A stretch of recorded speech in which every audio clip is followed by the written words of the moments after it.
اگر آپ سمجھتے ہیں کہ دنیا بالکل نارمل چل رہی ہے تو شاید آپ سب سے بڑی حقیقت سے غافل ہیں، کیونکہ کچھ ایسا ہو رہا ہے جس کی خبریں دبائی جا رہی ہیں مگر اس کے اثرات پوری دنیا کو ہلا رہے ہیں۔ سوچیں اگر اچانک آپ کے شہر کے پیٹرول پمپ خالی ہو جائیں، لمبی لمبی قطاریں لگ جائیں، لوگ گھبراہٹ میں ایندھن جمع کرنا شروع کر دیں تو کیا ہوگا؟ یہی مناظر اب مختلف ممالک میں دیکھنے کو مل رہے ہیں۔ تھائی لینڈ میں کئی جگہوں پر پیٹرول پمپس کے باہر کئی کلومیٹر لمبی لائنیں لگی ہوئے ہیں، لوگ گھنٹوں کھڑے ہوئے ہیں صرف اس خوف میں کہ کہیں ایندھن ہی ختم نہ ہو جائے، اور کچھ سٹیشنز میں تو پیٹرول اور ڈیزل مکمل طور پر ختم ہو چکا ہے۔ اور یہی صورتحال آسٹریلیا میں بھی دیکھی جا رہی، جہاں کہیں ایندھن دستیاب ہے اور کہیں مکمل قلت ہے۔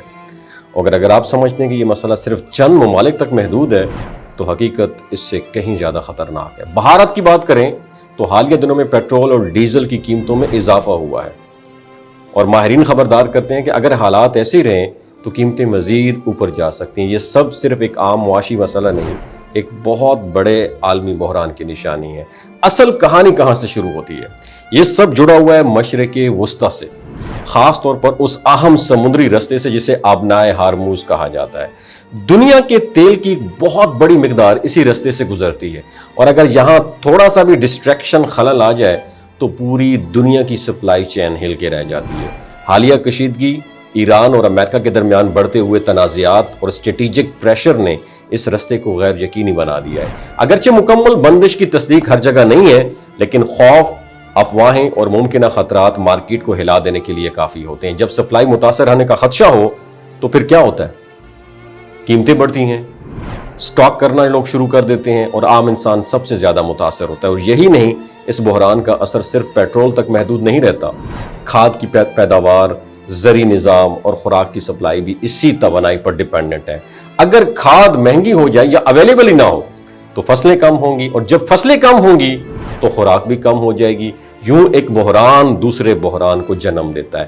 اب یہاں ایک اور پہلو بھی ہے جسے نظر انداز نہیں کیا جا سکتا، وہ ہے کہ عالمی طاقتیں اس مسئلے کو حل کرنے کے لیے مختلف لیول پر اپنی ایفرٹس کر رہی ہیں۔ سفارتی دباؤ، مذاکرات، رابطے، یہ سب جاری ہیں تاکہ حالات قابو میں رہیں۔ لیکن سوال یہ ہے، کیا یہ کوششیں کافی ہیں یا ہم ایک بڑے طوفان کے آغاز میں کھڑے ہیں؟ دوستو، اگر اسلامک پوائنٹ آف ویو سے ہم دیکھیں تو ہمیں ایسے حالات کے بارے میں پہلے ہی خبردار کر دیا گیا ہے۔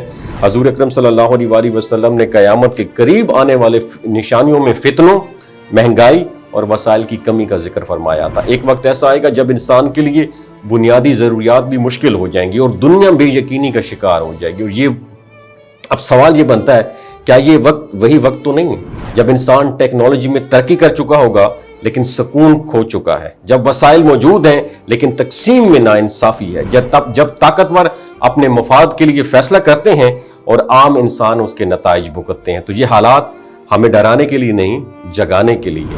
یہ ایک یاد دہانی ہے کہ دنیا کی طاقتیں عارضی ہیں، اصل طاقت اللہ تعالیٰ کے ہاتھ میں ہے، اور اگر ہم نے اپنی اصلاح نہ کی، اپنے اعمال کو درست نہ کیا تو شاید آنے والے دن مزید سخت ہوں۔ تو اب سوال یہ نہیں کہ دنیا میں کیا ہو رہا ہے، سوال یہ ہے ہم کیا کر رہے ہیں؟ ہم صرف تماشائی بنے رہیں گے یا اپنی زندگیوں کو بہتر بنانے، اللہ کی تعالیٰ کی طرف رجوع کرنے اور آنے والے وقت کے لیے خود کو تیار کریں گے؟ تو یاد رکھیں، تاریخ ہمیشہ گواہ رہی ہے کہ بڑے بحران اچانک نہیں آتے بلکہ آہستہ آہستہ اپنے آثار دکھاتے ہیں، اور جو لوگ وقت پر سمجھ جاتے ہیں وہی محفوظ رہتے ہیں۔ یہ صرف پیٹرول کا بحران نہیں، یہ ایک وارننگ، ایک اشارہ ہے کہ کچھ بڑا بدلنے والا ہے۔ اب فیصلہ آپ کے ہاتھ میں ہے۔ کمنٹ سیکشن میں اپنا ایکسپیرینس ضرور شیئر کیجیے گا۔